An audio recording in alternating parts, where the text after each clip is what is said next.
¿Estamos bien? Amén. Me da mucho gusto regresar una vez más después de 9 meses de trabajo. Y digo trabajo porque no solamente a lo espiritual lo dedicamos, sino también de una manera secular siempre buscamos alguna fuente de ingresos más para nuestro sustento. Y como pueden ver, pues estamos bien de salud. Mi esposa también ya está un poco mejor de salud, ya se está recuperando. Para nosotros la tifoidea ya es como la gripa, es algo muy común. Cada vuelta de año tendemos a enfermarnos de tifoidea o de salmonelosis debido al agua que consumimos nosotros allá en el estado de Chiapas, y pues también el procedimiento que se le da a los alimentos de origen animal, como la carne, el pollo y el pescado también. Entonces, para nosotros no nos espanta, ya es algo normal. Entonces mi esposa sufrió de tifoidea, una infección de tifoidea, entonces está recuperando, ya tomó su antibiótico, ya está mejor, pero no estaba en condiciones de vuelo. Así que reciban muchos saludos de su parte, les manda muchos saludos. Quería estar aquí con ustedes, ¿verdad? Venir a la carnita asada también, a los gustos que nos podemos dar acá por el norte, pero bueno, no se pudo en esta ocasión. Reciban también saludos de la Misión Bautista Monte Carmelo. Los hermanos se están reuniendo ahorita a las 12 del mediodía, tenemos nuestra reunión. Mi esposa, no sé cómo le va a hacer, hermanos, había un problema. Ahorita ya es el tiempo de los bloqueos, no hay billete, la organización dice, bueno, necesitamos hacer bloqueos. Entonces están bloqueadas las carreteras. Me comentaron que al parecer iban a tener que caminar 4 kilómetros, hermanos, para llegar a tomar otro vehículo para llegar a la sierra. Entonces espero que lleguen con bien. Mi suegro, mi hermano Ariel, él estudió su seminario allá en Tennessee, en Estados Unidos. Entonces él está a cargo de la misión en estos momentos. Hermanos, como decía el pastor, la pandemia va a marcar una pauta muy importante, así como lo marcó en un tiempo la persecución a la iglesia en el Nuevo Testamento. Así que desde ese momento en adelante, yo no podría asegurar, ¿verdad? Pero quizás podemos estar acercándonos a los tiempos ya finales para la iglesia. Y usted debería estar preparado, primeramente sirviendo al Señor, activo en la iglesia. Número 2, anhelando la venida del Señor. No venga, Señor, me da miedo, no he cumplido mi propósito. No, anhelando la venida del Señor, y sobre toda cosa que usted está preparado para ser llevado por Él, con Cristo Jesús. Amén. Así que, hermanos, va a haber más tiempo para algunas preguntas más adelante en los servicios. No quiero quitarle tiempo a la predicación. Lamento mucho, hermanos, si usted ha tenido una pérdida durante este tiempo. Yo cuando me enteré del hermano Atanasio, la verdad que fue algo muy duro para mí. Todos saben, hermanos, que yo bromeaba con él. En algunos momentos lo remedaba, bromeaba con él, jugaba, me invitaba a su negocio. Venía, hermanos, lleno de paquetes de salchichas, de queso, me regalaba yogur, y en algunas ocasiones pagó mi vuelo, hermanos, al estado de Chiapas. Entonces lo sentí mucho, hermanos, me dolió mucho, pero bueno, hermanos, hay un precio por todo eso. En la persecución murieron muchos cristianos, gente que había seguido al Maestro para que usted y yo ahora estuviéramos aquí sentados en la iglesia. Así que sáquenle lo mejor, hermanos, a esto, el mejor provecho para que el Evangelio siga fluyendo. Vayan conmigo, por favor, a Primera de Juan, capítulo 2.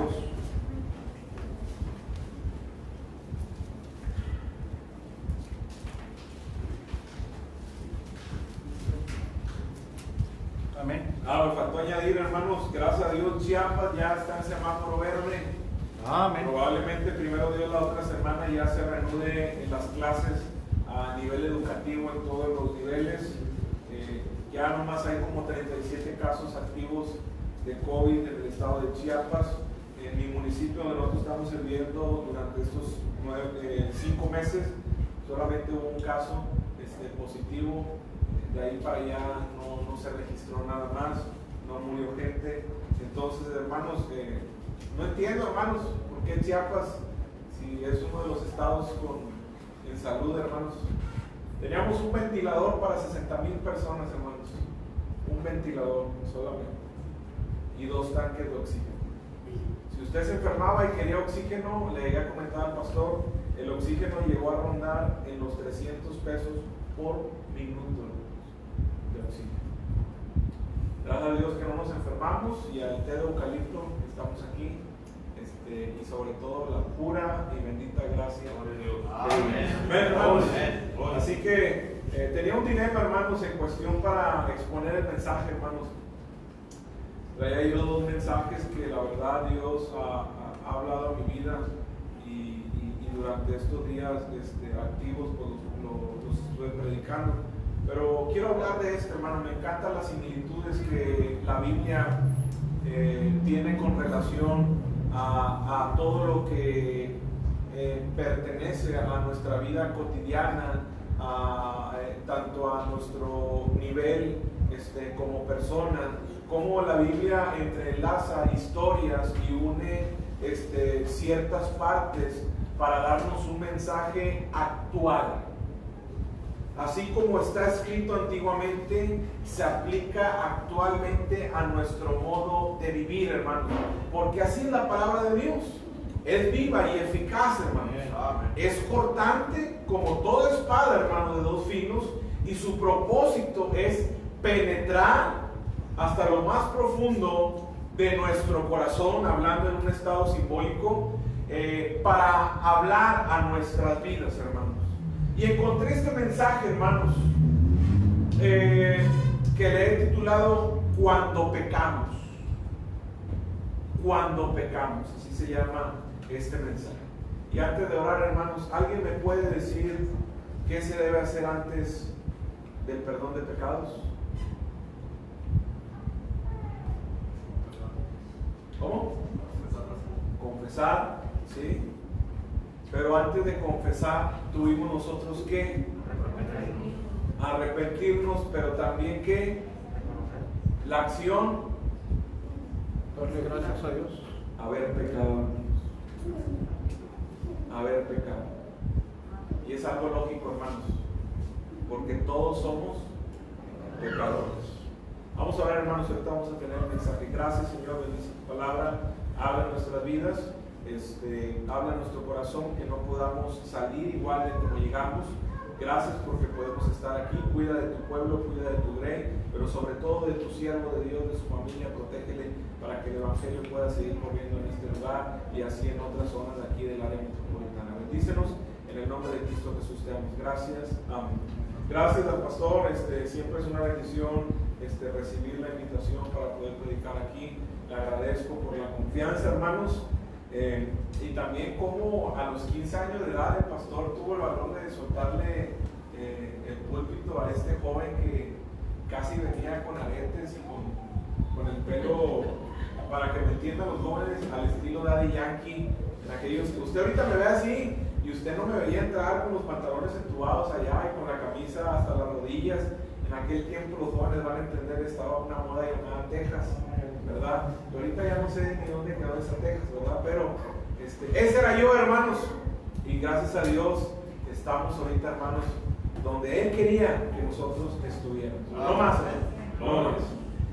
Bueno, hermanos, tenemos que pecar, obviamente, antes del perdón de pecados para que la salvación haya llegado a nuestras vidas. Bueno, tuvo que ocurrir este sacrificio por parte de nuestro Señor Jesucristo. Para los que son nuevos y no tan nuevos, todos sabemos que el pecado es la maldad en el hombre, todo lo que va relacionado en contra a los parámetros de Dios, todo lo malo, para que usted lo pueda entender. Y hay quienes enseñan, hermano, incluso iglesias grandes enseñan, hermanos, que un cristiano nunca peca.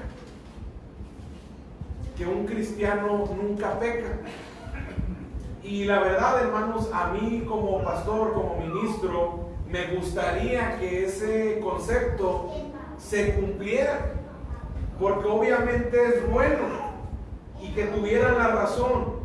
Pero hermanos, déjenme decirle que de acuerdo a la Escritura y a nuestra actualidad, no es posible que haya un hombre, incluso un cristiano, que no peque y no falle delante de Dios.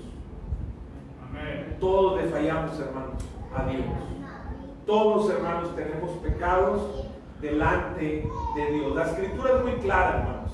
Y aunque siempre debemos obedecer a Dios y a su palabra, y encontramos versículos relacionados a la obediencia, a la santidad, a sujetarnos a la voluntad de Dios, seguiremos pecando.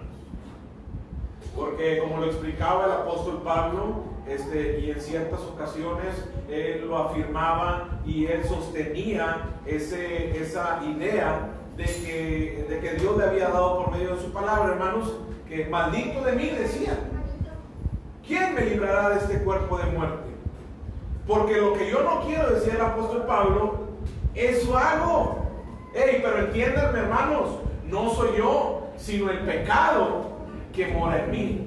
Ahora, muchos dicen, no, es que el apóstol Pablo se estaba barriendo, se estaba excusando. No, mi hermano, el apóstol Pablo estaba presentando abiertamente, hermanos, a los hermanos de cada iglesia en Asia lo difícil que era luchar espiritualmente contra la carne, hermanos. Porque es muy difícil, hermanos. La carne quiere estar ahorita acostada viendo el resumen del clásico regio y no venir a la iglesia, ¿verdad?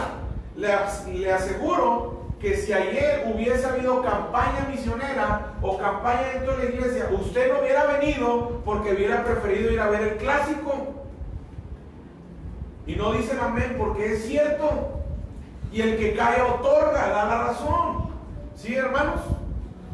¿Por qué? Porque la carne es débil. Amén, hermanos. Y es por eso que nuestra vida debe estar sujeta a una balanza, hermanos. A lo que tú más le aportes, a lo que tú más le des, a lo que tú más alimentes, a lo que tú más te enfoques y empeñes, es lo que va a ganar. Sí, es lo que va a ganar en tu vida. Vamos a Romanos 7:19, antes de entrar al versículo inicial. Miren lo que dice la palabra de Dios. ¿Ya está ahí? Amén. Dice, porque no hago el bien que quiero, sino el mal que no quiero, eso hago. Ahora, hermanos, Pablo nos enseña de una manera injustificable lo complicado que es afrontar el pecado ante la voluntad espiritual y la voluntad carnal. Volviendo al versículo inicial, hermanos, donde vamos a tener el concepto o la idea del mensaje. Miren lo que dice, hermanos, 1 Juan 2. Hijitos míos, esta cosa os escribo para que no pequéis.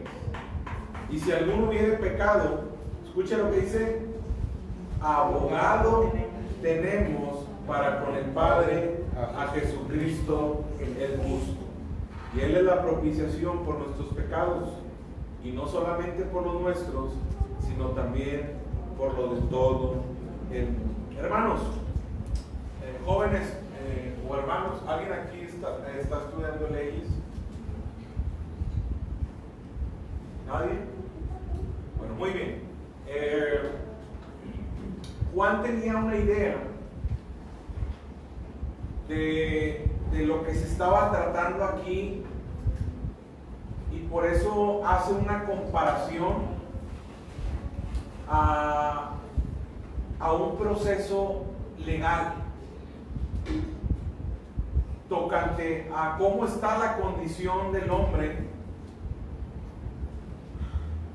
Tanto hay una persona que lo defienda como un abogado, y se está llevando a cabo un juicio por ciertas malas acciones de esa persona. Y no se la complica, hermanos. Era como cuando Jesús mostraba o exponía las parábolas. ¿A qué comparará el reino de los cielos? El reino de los cielos es semejante a un sembrador, a una semilla. El reino de los cielos es semejante a esto, etcétera, etcétera. Poniendo e ilustrando ejemplos simples, pero con un gran mensaje espiritual para las personas. Entonces Juan está haciendo esta comparación tocante a la condición de la persona. ¿Cómo se encuentra una persona después de un delito? Y eso es lo que yo quiero mostrarle en esta mañana. Y la verdad no es si vamos a pecar, sino cómo vamos a responder cuando pecamos. No es tanto que usted peque, sino qué es usted después de que peca. No es tanto si usted pecó en esta mañana, sino cómo se comportó usted después de que pecó. Esa es la razón y el propósito de este mensaje. ¿Cuál es la actitud que nosotros tenemos ante ello, hermanos? Y con esto inicio el mensaje, hermanos, para enfocarnos a esto. El Código Penal, hermanos, en el artículo 315 nos dice que atiende las lesiones en el homicidio, las califica de 3 maneras. Y yo voy a mostrarle estas 3 maneras como se califica un homicidio, calificándolas a cómo peca el hombre legalmente delante de Dios. Número 1, hermanos. Es curioso que la Biblia, de una manera teológica y en el trasfondo de las historias, nos muestre estas fases también relacionadas a la vida del hombre. Número 1, hermanos. Pecar de una manera premeditada. El Código Penal, hermanos, enseña que el acusado es señalado de cometer el delito de una manera planificada y organizada. A eso se le llama homicidio premeditado. David fue un hombre que pecó premeditadamente. David planeó todo para quedarse con esa mujer. Y era el tiempo en que los reyes iban a la guerra. Él tenía una responsabilidad, según lo que encontramos ahí en 2 Samuel capítulo 11, versículo 26 y 27. Llegó el tiempo de que los reyes iban a la guerra. Y a pesar de que David era conforme al corazón de Dios, David rehusó a ir al frente de la batalla, quedándose en su palacio, saliendo al balcón, y hermanos, a lo lejos vio a esta mujer. Y de inmediatamente, como veíamos en la enseñanza del pastor en la mañana, en la escuela dominical, la mente comienza a trabajar. ¿De qué manera lo voy a obtener? Y hermanos, créame, así como David, hay gente que dentro de la iglesia, en su vida personal, en su familia, pecan de una manera premeditada, lo planean, lo organizan, lleva años obtener, conseguir el objetivo el cual están buscando.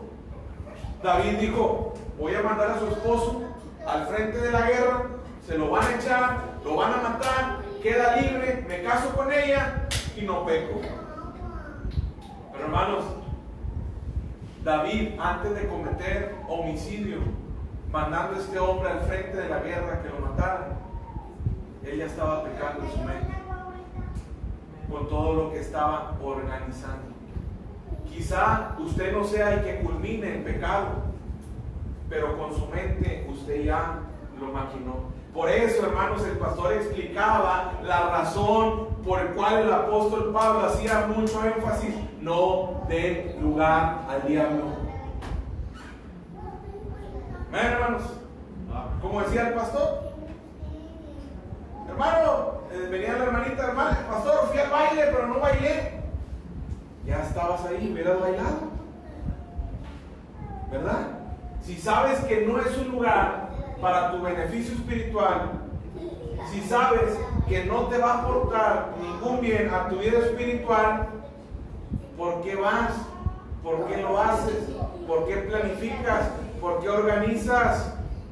Hay quienes son tan astutos, hermanos, de planificar su pecado. Ponen día, ponen fecha, ponen hora, incluso, hermanos, hasta involucran a otras personas con tal de satisfacer lo que ya han maquinado, hermanos. Pecando de una manera premeditada, organizada y planificada. Incluso hay algunos que ni pecar saben, pero hay unos que sí saben pecar, y muy bien.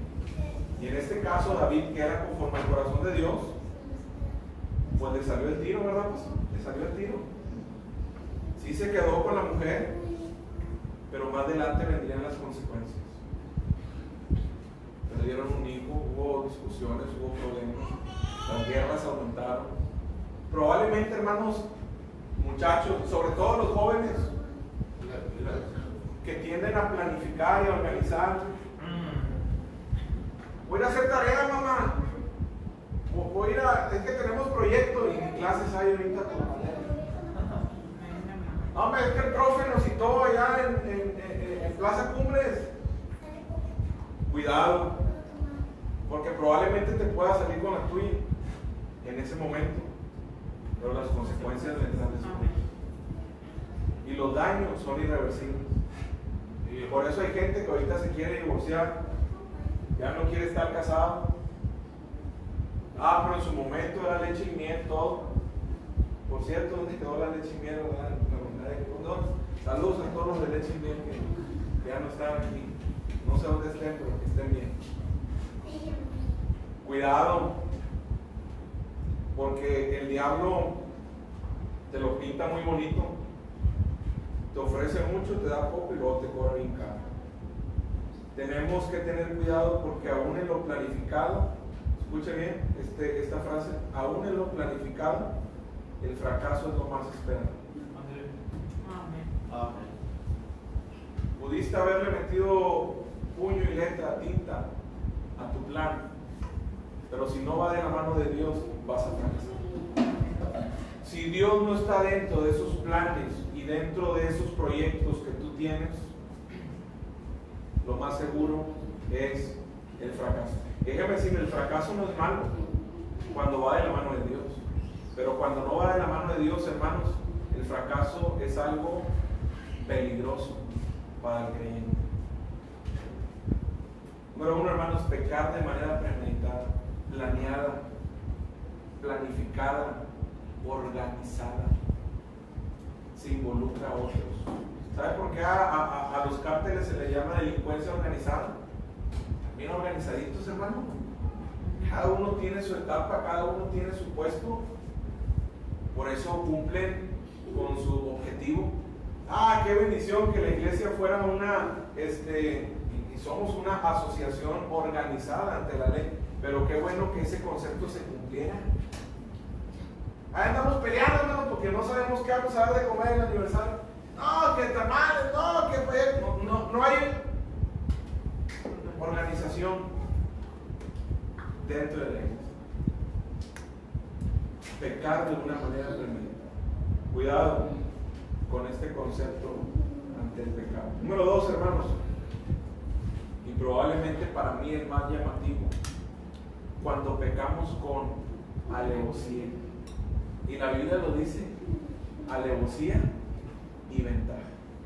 ¿Pero qué dice el Código Penal?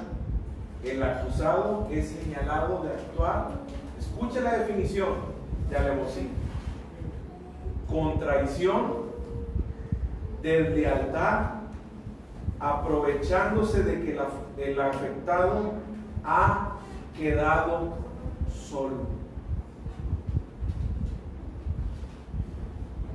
En pocas palabras, hermanos, pecar con alevosía es traición y deslealtad a Dios.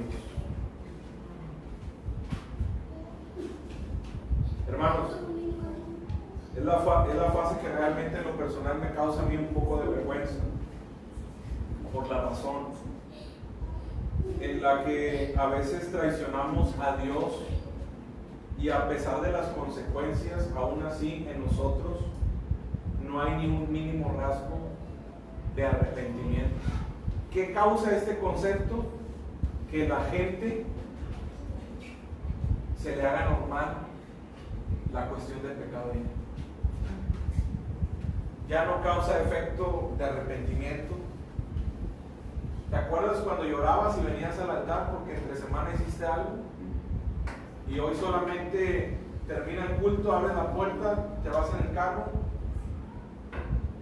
¿Te acuerdas cuando pasabas a cantar y te salían las lágrimas porque estabas expresando de algo en lo que fallaste y no había ni cómo reponerte con Dios. Dios es muy bueno, hermanos. Dios es tan grande y bueno, hermanos, que lo único que Él quiere, hermanos, es una simple oración de arrepentimiento, hermanos, por parte de nosotros. No te pide que te vayas arrodillado, hermano, a la iglesia. No te pide que traigas algún sacrificio al altar. No te pide, hermanos, que dejes todo lo que tienes. Él solamente quiere, hermanos, una oración sencilla, pero de corazón. Perdón, Señor.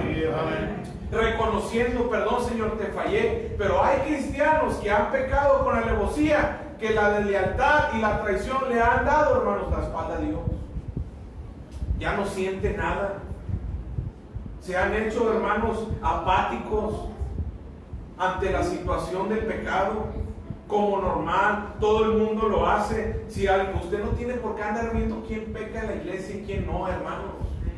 No, es que si la hermana lo hace, porque yo no. No, es que si la hermana lo hace, porque yo no. Y andamos buscando y buscando y buscando. Usted es responsable de sus hechos y de sus actos. Delante de Dios, cuando estemos, hermano, allá delante de Él, hermanos. Usted no va a andar respondiendo por el hermano Dolo o el hermano Donicio, como ahora le han puesto, ¿verdad? Usted no va a andar respondiendo por el pastor. Ay, y muchos lo han hecho. Miren, hermanos, yo voy para 12 años y más no recuerdo aquí en Tabernáculo. Y una de las frases que más he escuchado, siempre le quieren echar la culpa al pastor. Siempre. ¿Y usted qué? ¿Y usted qué? La palabra es la palabra. Nuestro pastor Armando un día ya no va a estar aquí, él va a venir y va a venir otro pastor. ¿Y qué? ¿Va a seguir usted igual echándole la culpa al pastor? Esto pasa porque pecamos con alevosía. Nos hemos hecho indiferentes ante la deslealtad y ante darle la espalda a Dios. Y el caso tal está, hermano, en la Biblia con Sansón. ¿Quiere usted un caso de pecado con alevosía? Ahí está Sansón. Siendo un hombre escogido por Dios, con un poder sobrenatural que Dios le aportó a Sansón para vencer a sus enemigos, al pueblo que amenazaba a su familia y a su tribu y a su gente, teniendo el voto de confianza de ser nazareno por parte de Dios, que no iba a pasar navaja sobre su cabeza, viniendo de una mujer estéril. Dios habló a su padre por medio del ángel a Manoa, diciendo que tendría un hijo y este hijo traería la salvación al pueblo, peleando contra los filisteos, hermanos. Y Sansón crece y empieza a cumplir parte del proyecto de Dios, pero cuando se da cuenta, hermano, de la posición en la que está y de los beneficios que tiene delante de Dios y del voto de confianza por parte de Dios, hermano, Sansón empieza a pecar con alevosía. Dejaba que lo amarraran los filisteos nomás para sacar sus músculos y romper las cadenas y burlarse de ellos. Y lo amarraban otra vez y rompía, hermano, las cadenas para burlarse de ellos, sabiendo que no lo podían detener. Y empezó Sansón a adentrarse más, a bogar más adentro, hermanos, a meterse a lo hondo, jugando, hermanos, con el voto de confianza por parte de Dios. Hasta que Dalila, pues yo no le llamo Dalila, le llamo el diablo, se mete en su vida y Sansón le revela su corazón. De modo que cuando quiso salirse otra vez con la suya, hermanos, dándole la espalda y la traición a Dios, ya no pudo salirse.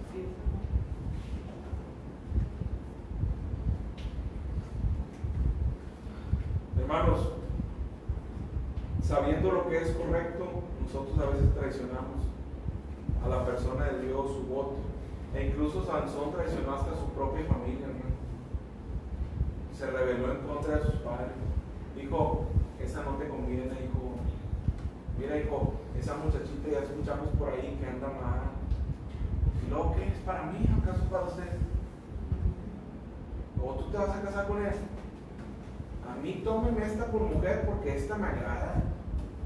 Y es la que yo quiero, hijo. Pero mira, hijo, habiendo tantos aquí en la iglesia, hijo.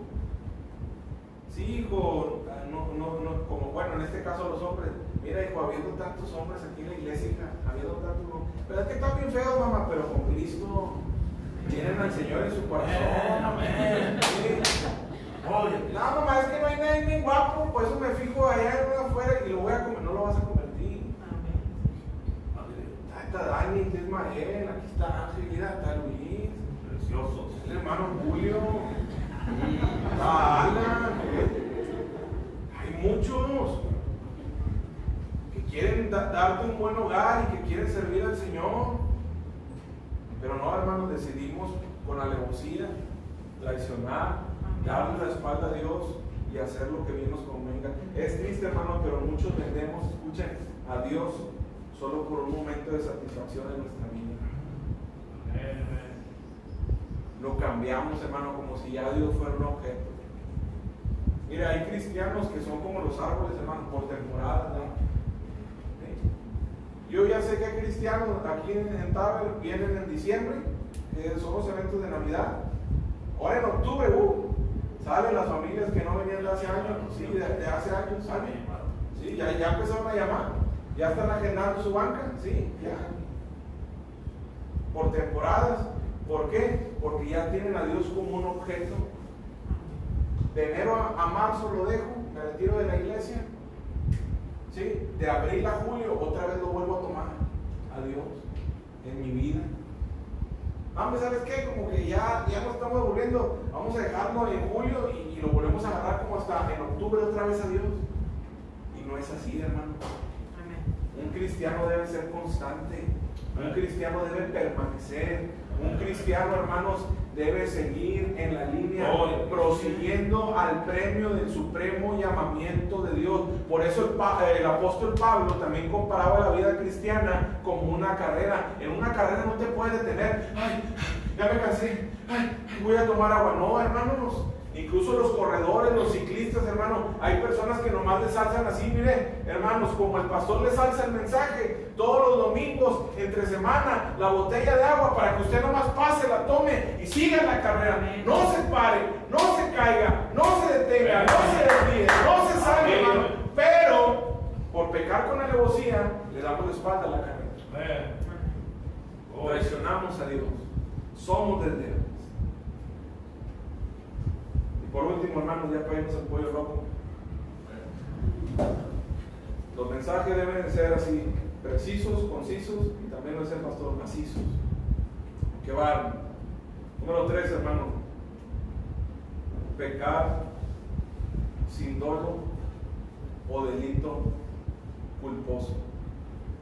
¿A qué se refiere esto en el Código Penal?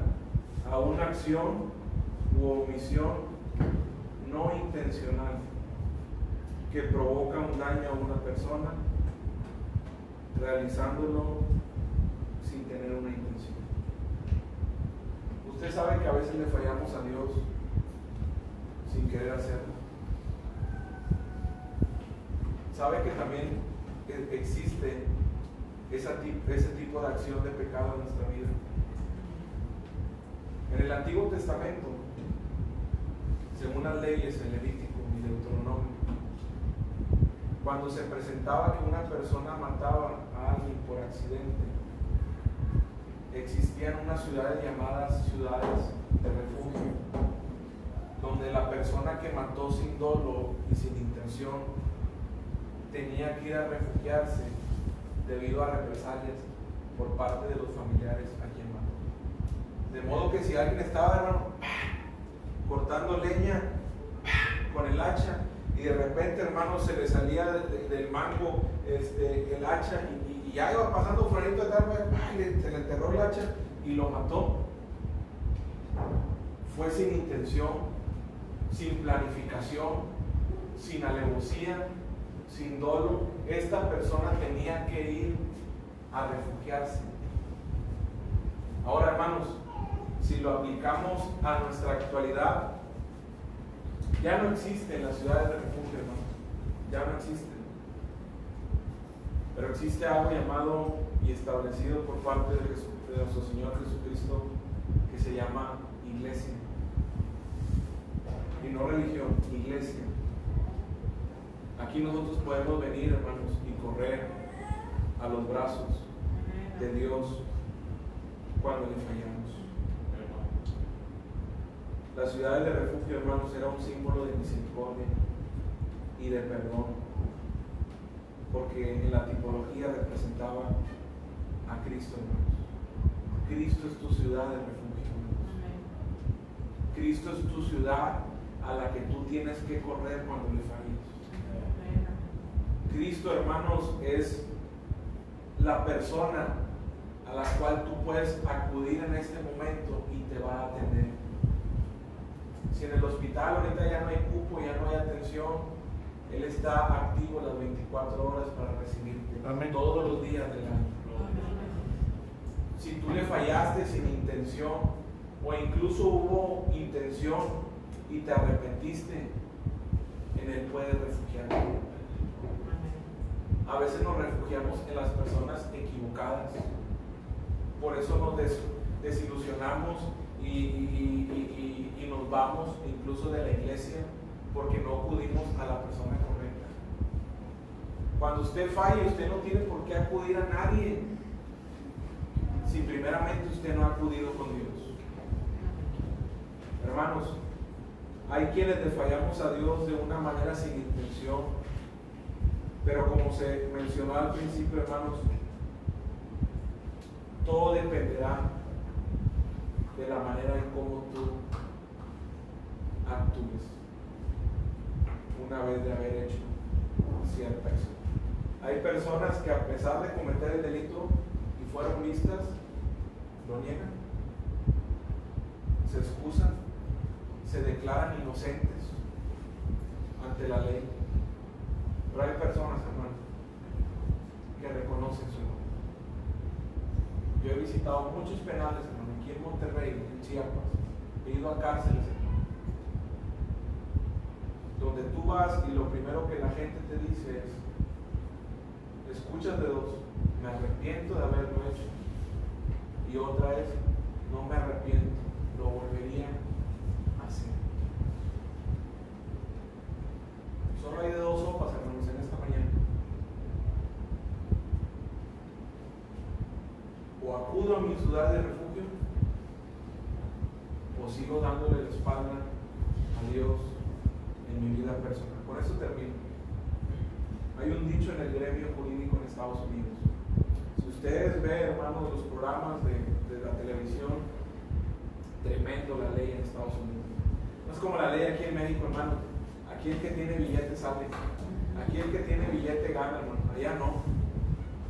Allá se cumple la ley a tal grado, hermanos, que hasta antes de dar una declaración o entrar a juicio, hermanos, la persona tiene que poner su mano sobre la Biblia y juro decir toda y absolutamente la verdad.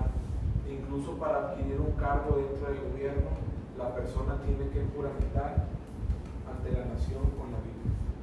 Porque la Biblia, hermanos, en Estados Unidos es un símbolo de autoridad. ¿Qué representa la Biblia para usted en su vida, hermano? ¿Qué representa para nosotros los mexicanos la Biblia, hermanos?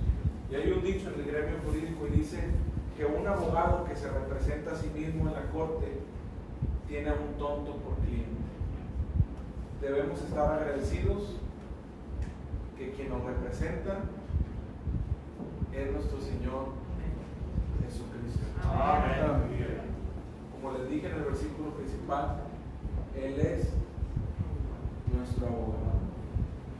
Sea la razón la cual tú estés pecando, premeditadamente, con alevosía o sin dolo,